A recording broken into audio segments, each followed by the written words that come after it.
What is going on, Raiders? Soda Dragon here. Welcome and hope you guys are doing well. So right now I am on Raid's official test server. So a little while ago I posted a video about Ultimate Death Knight soloing the Griffin on hard 30. So he did it so easily. I thought, you know what, he could probably do the highest level of Griffin. So for the Dark Fairy rotation, it's going to be 110.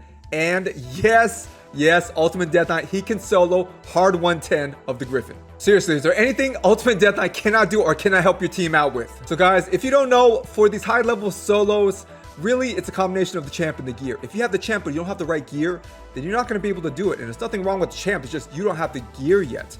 So there's no champ that you can just pull and naked they can just solo a high level dungeon. It doesn't work that way, okay? You need the gear too. So even though a lot of you guys might have Ultimate Death Knights, you might not have the gear for this. And that's just the way these high level solos are. They're gear intensive. There's just no way around that. But that being said, it's really cool that Ultimate Death Knight can do this even with the right gear. And it's not just like the gear itself that's the main part. It's not. Trust me. You can take the gear I'm going to show you right now and put it on a ton of champions and they will not be able to solo 110 hard Griffin. They won't be able to do that. So it's not just the gear and it's not just the champs. It's gonna be both. And the really cool thing, guys, is the gear that I used for the hard 30 solo is exactly the same. I didn't have to upgrade it. I didn't have to glyph anything out. It is exactly the same. So if you guys watch that video, you know the stats already. But for those of you that don't, yes, I'm gonna go through his gear stats and masteries right now. So for the 110 hard solo of the Griffin, I have my Ultimate Death Knight in Immortal and Regeneration gear. So for those of you without good Regeneration gear, let's say you have really good Immortal sets but not Regeneration gear, he can probably do it, in my opinion, in 3 good Immortal sets. Onto his total stats. So I have his HP at 51,000, I have the attack at 1,700, I have the defense at 5,100, speed 213, crit rate 38%, crit damage 102%, resist 242, and accuracy 276. So guys, the important stats here are firstly the tankiness stats. So that would be the HP and the defense. Make sure they're high.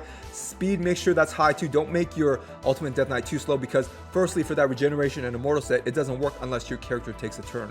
So the less turns they take, the less healing they get. Plus you need to do damage too. You need to kill this boss. So you need to take turns to do it. So definitely don't make your Ultimate Death Knight too slow. Definitely don't go under 200 in my opinion. So I would say accuracy is another thing. Try to get your accuracy to 300 plus. I have it close here, but sometimes get resisted on that decreased attack. That's a really important debuff for this fight. Could he completely tank it without that decreased attack? Maybe, but then it would be more gear intensive because you'd be taking more damage. So it's something to think about. If you can't fit the accuracy in, try to go close to 300 or 300 plus so you can land that decreased attack. All right guys, on to his masteries. So down the offense tree here, we do have War Master, so we're getting bonus damage based off enemy max HP. So this is really helpful for beating this boss in a timely manner. Those War Master procs hit hard, so really nice for enemies with big HP pools like bosses.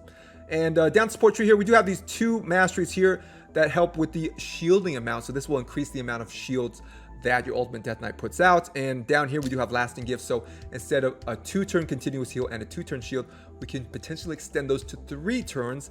And here as well we have Master Hexer, so that decreased attack, instead of having that 2-turn decreased attack, we would potentially have a 3-turn decreased attack on a booked 3-turn cooldown. Really nice. So guys, if you're having trouble getting your Ultimate Death Knight fast enough from gear alone, there are some masteries that can help. So down the offense tree here, we do have Whirlwind of Death, so you can get a speed boost every time Ultimate Death Knight kills an enemy, but Ultimate Death Knight must get the killing blow. That's the thing. So it's a little hard to predict this is going to happen on auto. On manual, yeah, I can make sure he gets a killing blow, but for a full auto team, this one is a little iffy, but it definitely works. So if you make sure he gets the killing blow, then yes, this will increase his speed. And another here is going to be Spirit Haste, so when your allies die, you get a speed boost. So these 2 masteries can really help you if you don't have enough speed from the gear alone. Now as far as team setup, bring in champs that will help you get through the waves. As you can see right here, I have 2 scrappers. They are excellent for helping you get through those enemy waves. Now the Trunda and the Visix here, they're just here to die. That's pretty much it.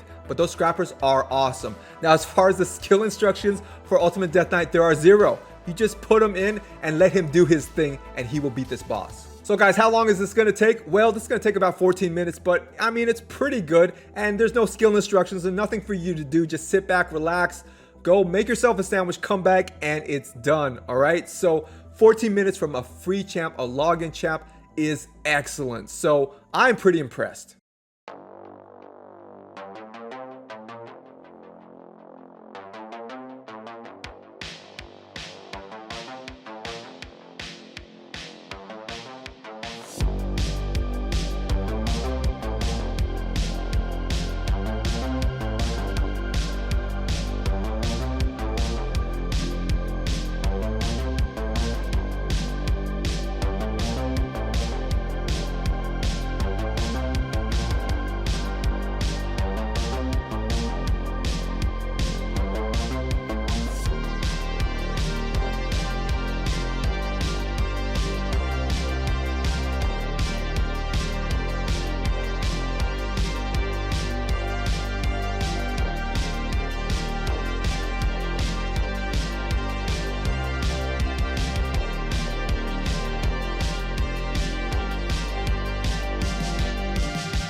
All right, guys, that is it for my hard 110 solo of the Griffin with Ultimate Death Knight. Now, how consistent should this run be? Well, all the times I've tested it on the test server, it's worked. So I can't say like 100% of the time it should work, but it should work the majority of the time. I've never seen it fail, in fact. So that's how tanky and awesome Ultimate Death Knight is. So chances are it's going to work most of the time for you, especially if you can get your stats to the same degree that I have them. So this is a very consistent run. Pretty cool for a solo. So make sure to let me know in the comments what you guys think about this. And if you haven't yet, like, subscribe, and share. Turn on all notifications. Stay safe, and I'll see you guys in the next video.